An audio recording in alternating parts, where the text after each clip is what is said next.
Welcome to Threads of Truth, the podcast where real-life mysteries meet internet speculation. Today, we are walking through one of the most chilling and honestly, just deeply frustrating cold cases to come out of Florida in the 1980s. Yeah, it's a really tragic one, and it's defined by this strange legal paradox, really. It's something that still leaves investigators and what remains of the family just reeling even decades later. It really does. We're looking at a case with, well, a suspected quadruple homicide. The main suspect actually confessed. He confessed. Yes. And yet, the 4 victims are still officially listed as missing persons. They're unaccounted for, unburied. It's been nearly 40 years. Almost 4 decades. We're exploring the disappearance of the Brown family from Port St. Lucie, Florida, way back in July 1985. And just start with this fact. It's absolutely chilling. An entire family unit, a mother and her 3 young children, they vanish simultaneously from their quiet suburban home, Leaving behind everything, every comfort, every necessity. The only person left is the father, James Brown. And he ended up spinning this web of confusion and contradiction almost immediately. It's just heartbreaking when you name them. The individuals at the center of this are the mother, Carolyn Denise Brown. She was only 27. So young. And her 3 children. The oldest daughter, Sheketah Brown, she was just 10 years old. Then there was Barry Brown, age 6, probably getting ready for first grade, Yeah. And the youngest, Brandon Mitchell Brown. He was just a baby, really, 1 year and 7 months old. A toddler. That's the crucial context, isn't it? It's just devastating. 4 lives, a mother, a preteen, a young school child, and a toddler gone without a single confirmed trace. No sign of struggle, no evidence they packed up and left, no preparation, nothing. Nothing at all. Which brings us right to the core question we need to unpack today. Yeah. How can 4 people just disappear like that simultaneously without anyone seeing anything? And why, even with a clear suspect, even with this stunning, detailed confession, why is this case still legally stuck? Still just a missing persons investigation after all this time? And that paralysis, that legal limbo, it really stems entirely from the lack of physical evidence, the absence of the bodies. Right. So today, we'll walk through the circumstances around the family's life there in Port St. Lucie, what was happening right before they disappear. We'll look at the father's really bizarre reappearance in another state shortly after. Yeah, that Georgia incident is strange. Very strange. And then we have to tackle the shocking legal implications of this challenge, the one often called the no body, no crime problem. Okay, let's set the scene then. Port St. Lucie, Florida, mid-1980s. What was it like back then? Well, you have to picture it. It was a relatively new community back end developing right there on the coast. It wasn't the huge metropolitan area it is now. It was quieter, maybe a bit more isolated in some ways. And the Brown family, James and Carolyn, and their 3 kids, they seemed, from the outside at least, like the absolute picture of, domestic stability. That's what all the sources suggest. They were established residents, lived in a respectable, quiet neighborhood. Neighbors described them as, quiet people, often seen going to church, generally stable. The typical suburban. Exactly. They presented this very strong, almost conservative image, which makes what happened next, the reality that followed, just so much more jarring. That solid foundation just crumbled into this really sinister absence. That sense of normalcy is so important because it just completely clashes with the timeline of when they actually disappeared. So the family was last definitively seen around July 16th, 1985, at their home. That's the last day anyone, apart from James Brown himself, can confirm they were actually there. And crucially, the disappearance wasn't noticed right away. Not by law enforcement, anyway. The alarm bells only really started ringing nearly 10 days later. 10 days? Wow. Yeah, around July 25th, 1985. That's when neighbors started realizing the house was just unnaturally quiet. When you have 3 young kids, especially a toddler. Right. Silence stands out. Exactly. Silence for a week or more in a neighborhood where people presumably knew each other, at least casually. That's instantly suspicious. So the police were eventually called. They entered the home, and it was locked, right? That detail always struck me as weird. It is weird. It's a key unsettling detail because a locked door suggests either the person leaving wanted to maintain that appearance of normalcy, maybe buy some time, or it suggests the family left willingly, locked up behind them. But that second option just contradicts everything else found inside. Okay, so what did investigators find when they finally got inside? Well, what they found was profoundly confusing. It wasn't a scene of violence or struggle. It was almost the opposite. It was a crime scene defined by its lack of disturbance. Like everything was just left. Everything, all their personal belongings were intact. We're talking clothes in the closets, furniture, family photos still on the walls, even food in the pantry, maybe stuff in the fridge. It suggests absolutely no preparation for a long trip, let alone leaving forever. Yeah, you'd expect. I mean, if a family of 4 is planning to run off, start a new life, escape something, you'd pack bags, Yeah. right? You'd probably clear out bank accounts, maybe empty the pantry, take essential clothes. Of course. But they left it all. And importantly, we have to assume Carolyn's car was still there. Sources don't mention it being missing. That's the assumption, yes. No report of a missing vehicle associated with her. So if that's right, it means they vanished with literally nothing but the clothes on their backs. Which makes the idea of a planned escape seem, well, almost impossible. And that lack of financial preparation you mentioned is hugely significant. Sources confirm there were no big cash withdrawals, no bank accounts accessed later, no social security numbers popping up anywhere in the following years. That's a big one. It really is. When people disappear voluntarily, even if they're trying to hide, they almost always leave some kind of financial footprint, however small. The Browns left absolutely none.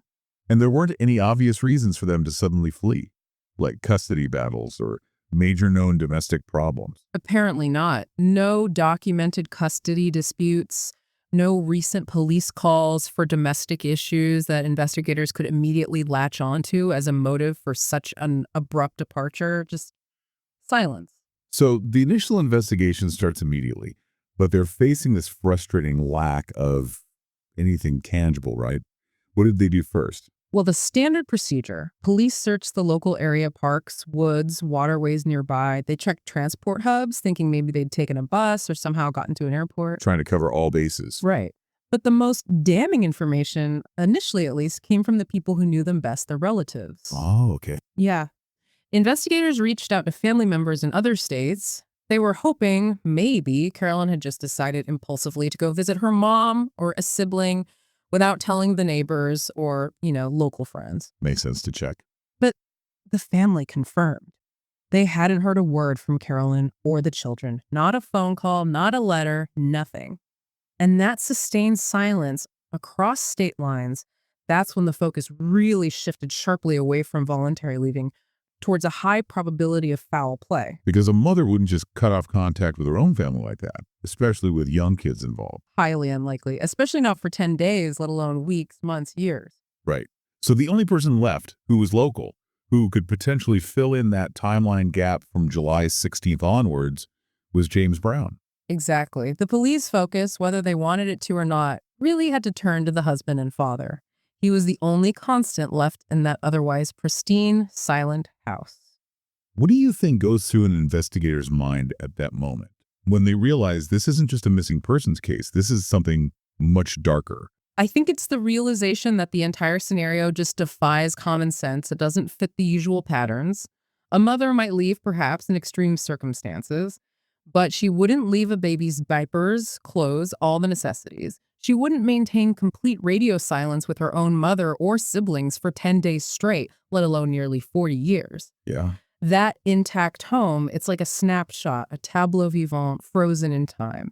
It strongly suggested to investigators that the family unit hadn't just left, it had been disrupted. Suddenly, completely, and likely violently, by the one person who wasn't missing. It's that stark contrast, isn't it? The sheer totality of their absence versus the complete presence of all their belongings. Okay, let's move to the person who wasn't missing then. James Brown. How did his story start to unravel so quickly?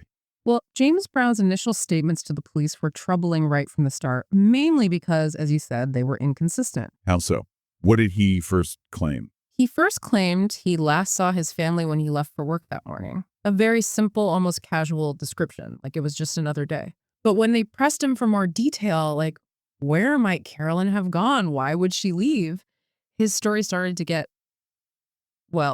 erratic. So he wasn't just saying, I don't know. He was actively trying to shape a narrative. Precisely. He initially seemed to push the idea that she left voluntarily. He suggested Carolyn might have just decided to ran off, maybe start a new life somewhere else. He presented her departure as something sort of unpredictable, something he couldn't explain or control. He kept saying he was just, unsure of where they were. Which sounds like someone maybe trying to deflect suspicion, sowing confusion. It certainly comes across that way. It suggests a man struggling, maybe not just with loss, but struggling to keep his story straight. An exculpatory story. He was creating confusion where clarity was desperately needed. But wait, didn't he also take a polygraph test early on? And he passed it? He did, yes. According to reports from the time, he submitted to a polygraph during that initial phase and reportedly passed. How does that square with the inconsistency? I know polygraphs aren't perfect science, especially back then, but That's a really interesting point about the limitations of the era. Polygraphs aren't admissible in court for a reason. They're notoriously unreliable. But police used them then, as they sometimes do now, to gauge reactions and guide the investigation. right. Passing it could mean several things. A false negative is possible. Maybe the questioning wasn't confrontational enough. Or perhaps he genuinely believed part of his story at that moment, or was adept at controlling his physiological responses. It's hard to say. But it might have bought him some time, maybe reduced the initial heat. And it likely did. Passing the polygraph probably gave him a brief window where investigators might have slightly relaxed their focus on him. But whatever breathing room that gave him, well, it was shattered by his own bizarre actions the very next month. What happened in August completely destroyed any remaining faith investigators might have had in his story. Okay, that window closed fast then. So let's talk about this unusual event in August 1985. This is just weeks after his wife and 3 kids vanished from Florida. Where does he pop up? He suddenly reappears in Georgia, a completely different state, nearly a month after the family went missing. And how did authorities find him? Did he contact them? No, not initially. It seems authorities caught up with him through their own investigation, possibly tracking his movements or maybe based on a tip. And when they did find him, he had this story ready. He claimed he'd been shot. Shot. Yes, shot in an attempted robbery. That was his claim. That is incredibly bizarre. Why would he claim that? Was he trying to make himself look like a victim too? It certainly seems like an attempt to pivot the narrative, doesn't it? Maybe portray himself as a victim suffering trauma from the disappearance, perhaps? Or maybe even create a false scenario suggesting he was being targeted by the same shadowy figures who, in this fabricated story, might have taken his family. A desperate move. Did it work? Did police believe him? Not for a second, apparently. Sources indicate that authorities found his story about the attempted robbery immediately inconsistent and, frankly, just unbelievable. Inconsistent how? Like the physical evidence didn't match his story. Exactly. The details suggest it was a fabrication. The nature of his wounds, for instance, were described in some source material as superficial, not life-threatening. They just didn't seem to align with his description of a violent, chaotic robbery attempt. Okay. Plus, the logistics of the supposed robbery were contradictory. He couldn't seem to maintain a consistent timeline of events leading up to the alleged shooting. He couldn't provide convincing details about who attacked him or exactly where it happened. It just screamed poorly executed fabrication. So instead of deflecting suspicion, it did the opposite. It basically confirmed he was manipulating things. Absolutely. It ended up confirming police suspicions that he was intentionally manipulating the facts surrounding his own actions and, by extension, likely the disappearance of his family. This must have been the breaking point for the investigators then. The staged event in Georgia, on top of the earlier inconsistencies about Carolyn leaving. This pushes the investigation towards its climax, doesn't it? It really does. The whole facade just crumbled under the weight of his own unbelievable story. And that's when we get the bombshell, the pivot. Faced with overwhelming skepticism about the Georgia incident, James Brown later confessed. Did he confess? He confessed to authorities that he had, in fact, murdered his family, Carolyn, and all 3 children. Wow. Just, wow. To go from maybe she ran off and staging a fake robbery to admitting to murdering his wife and 3 kids, it confirms every dark suspicion. What details did he give in that confession? Did he say how or where? He did provide some details about the crime itself, although the precise how seems less clear in the available sources than the what and the where. Crucially, he claimed he disposed of the bodies in 2 separate states, somewhere in Florida and somewhere in Georgia. 2 states. That detail alone. It's just a frantic, huge effort to hide what he'd done, doesn't it? It absolutely does. It implies a calculated, multi-state, effort to dispose of the evidence. Think about the logistics of that in 1985, traveling potentially hundreds of miles with the remains of 4 people. It underscores the challenge this posed to police forces back then. It suggests he went to extreme lengths to try and obscure the truth forever. If that confession is accurate that he murdered them and drove across state lines to hide the bodies, it paints a picture of extreme calculation, maybe even premeditation, followed by a desperate effort to cover it up. That's the logical conclusion you draw from the confession, yes. But, and this is the huge but that defines this entire case, here's the immediate critical fact that completely undermined the legal power of that confession. It's the reason this case has been stalled for 40 years. What is it? The bodies. The bodies of Carolyn, Sheketah, Barry, and Brandon Brown have never been found. Never. Never. Not in Florida, not in Georgia, not anywhere else that investigators have ever been able to determine. So we have the story. A detailed, horrific confession of murder and disposal across state lines. But we don't have the most crucial piece of physical evidence, the victims themselves. Exactly. How often does that happen? A confession to multiple murders, but no bodies. And what does that mean legally? Was there ever any suggestion he was coerced or maybe mentally unstable when he confessed? Could it have been a false confession? The available sources don't strongly suggest coercion was a factor in the confession itself. As for false confessions, they do happen, but confessing to something this specific, quadruple homicide with disposal in 2 states without any prompting or obvious mental break seems less likely, though not impossible. Right. But legally, what it means is catastrophic for the prosecution. Even if the confession feels absolutely true, the legal system demands more. It requires independent proof that a crime actually occurred. And that brings us right into the heart of the legal quagmire that froze the Brown case solid. Okay, so the confession exists. The sequence of events seems horrifyingly probable, but no bodies. This is where the legal system just hits a brick wall, right? Facing this no body, no crime challenge. Yeah.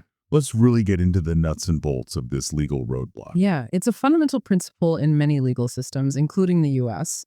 The specific technical term you sometimes hear is the need to prove the corpus delicti. Corpus delicti, Latin, sounds serious. It literally means body of the crime. And in the context of a homicide, it generally requires the prosecution to prove 2 things, independent of any confession from the defendant. Okay, what are they? First, they have to prove that a person is actually dead. And second, they have to prove that the death was caused by a criminal act, meaning it was a homicide, not an accident, suicide, or natural causes.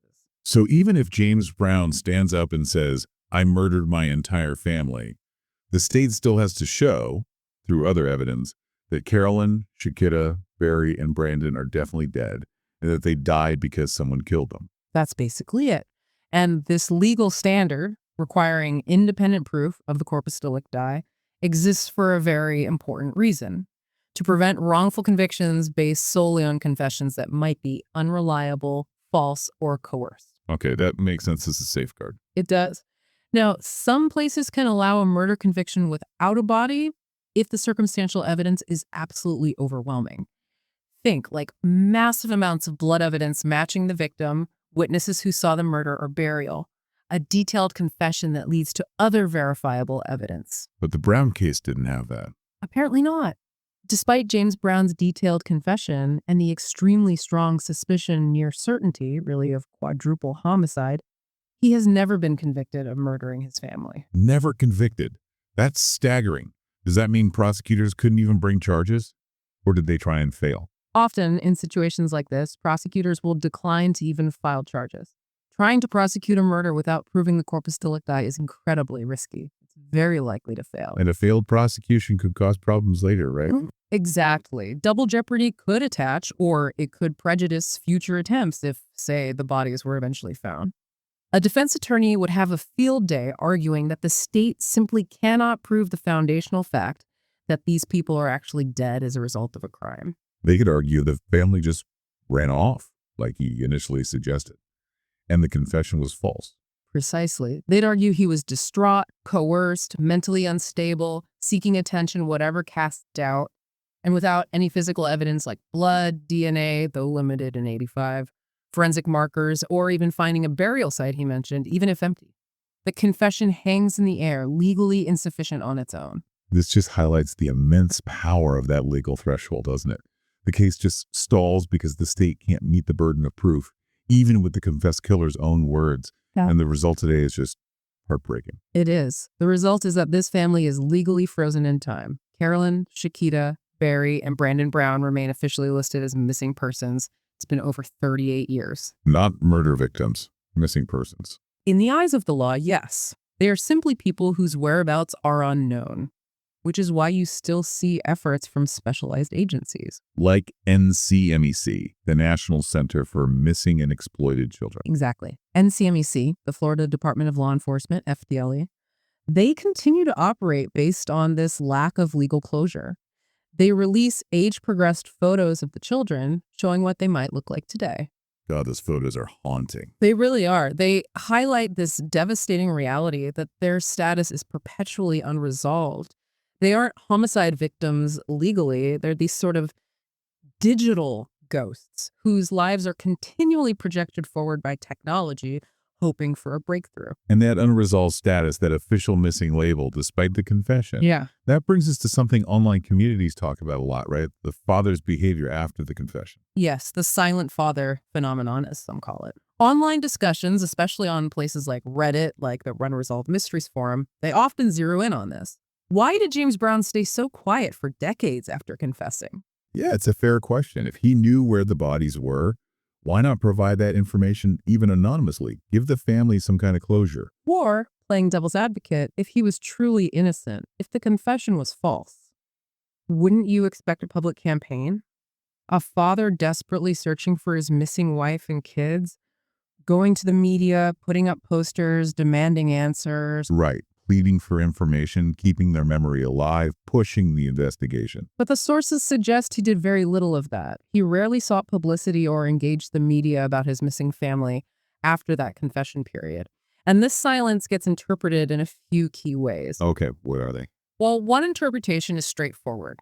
Overwhelming guilt. A desire to just lie low, avoid scrutiny, avoid doing anything that might accidentally reveal the location of the bodies or restart the active investigation. Makes sense, but there's another way to look at it, isn't there? From a legal strategy perspective. Absolutely. And this is often the view favored by defense-minded observers or legal analysts. His silence could have been very strongly advised by his lawyers. How so? Having confessed, even if that confession wasn't enough for a conviction on its own, any further statements he made, especially anything confirming details or, crucially, revealing the location of the remains, that could potentially provide the corroboration the prosecution needed. It could satisfy the corpus delicti rule and suddenly make the original confession legally powerful enough for successful prosecution. I see. So silence becomes a shield. A rational, self-protective legal strategy. It could be interpreted exactly that way. And that fundamental ambiguity is he's silent out of guilt or silent out of calculated legal necessity. That's why this legal limbo is so profound and so frustrating. His behavior after the confession fuels suspicion, but at the same time, the legal framework allows him to maintain that silence without direct legal consequence as long as the bodies remain hidden. He might hold the key, the ultimate truth, but the law itself protects his right to keep it locked away. As long as the primary evidence is missing, yes. It truly feels like a case where the limitations, or perhaps the specific requirements of the law, ended up providing the ultimate shield for the person everyone suspected. Which makes you wonder how much the era itself, the 1980s context, played into this whole outcome. Let's step back and look at that. Hashtag 4, cultural context and digital reemergence. Yeah, stepping back to the mid-'80s is crucial here. We absolutely have to acknowledge that the time period itself imposed some really significant limitations, things that almost certainly hindered the initial investigation and helped this case go cold so fast. Talk about that. What was the investigative landscape like in 1985? We take so much for granted now with technology. Oh, completely different world. Think about it. In 1985, there were no national DNA databases like CODIS linking tiny traces of evidence across the country. Forensic science was way less sophisticated, identifying minute amounts of trace evidence, analyzing digital records, which barely existed then. None of that was really feasible. So investigators were relying much more on eyewitnesses, physical evidence they could actually see, paper trails. Exactly. And confessions, of course. But corroborating those confessions was harder. And then add the fact that James Brown claimed he disposed of the bodies in 2 different states, Florida and Georgia. That must have been a nightmare for police back then. A logistical nightmare. Interstate communication between law enforcement agencies was far weaker, much more siloed than it is today. We didn't have the network databases, the instant sharing of information, the federally coordinated task forces for these kinds of cases that we rely on now. So a crime spanning 2 states could easily fall through the cracks. Easily. Especially if one jurisdiction, say Florida, focused heavily on the confession they obtained, while Georgia struggled with the enormous task of searching vast potential areas based on vague information, perhaps without full cooperation or data sharing from Florida. It created gaps. And this lack of easy information sharing probably contributed to the lack of media attention, too. Almost certainly. The case received relatively minimal national media attention at the time, especially compared to other high-profile disappearances of that era. Without widespread media focus, you get fewer tips, fewer people looking, less pressure on authorities across jurisdictions. It allowed the case to just fade into obscurity much faster than it might today. Until the internet age, basically. Precisely. The sources we looked at specifically note that this case saw a significant revival in the 2010s, largely thanks to online communities. Like Reddit and YouTube. Exactly. Dedicated true crime channels on YouTube, forums like Reddit's Unresolved Mysteries. They picked up the threads of this forgotten case. That's the power of the digital age, isn't it? Suddenly, thousands of armchair detectives can access old newspaper clippings, scrutinize the known facts, cross-reference details, discuss theories. And generate public interest in a way that just wasn't possible in 1985. Right. They can apply a kind of collective pressure and analytical focus that the original Port St. Lucie investigators, working with limited tools and resources, simply couldn't muster. So the case gets reborn online. And this allows us to look at it through a wider lens, too, placing the Brown family's vanishing within a broader cultural context. The sources mention parallels to this idea of the vanished family trope. Yeah, it's a recurring theme, especially in 20th century American crime narratives. It speaks to that unsettling dissonance between the public image, the quiet, stable, church-going family in this developing suburban town, and the private reality, which might have involved hidden crises, financial strain, domestic tension, things that could erupt violently. And the way they vanished, leaving everything behind that total erasure, feels like a hallmark of cases driven by some kind of absolute catastrophic crisis, doesn't it? It really does. It's not the pattern of someone carefully planning a new start. It feels like an implosion. And we often compare these American cases to similar chilling disappearances internationally. The source material brought up the Dupont de Ligonnès family in France from 2011. That's a really potent comparison, especially because of the contrast in evidence.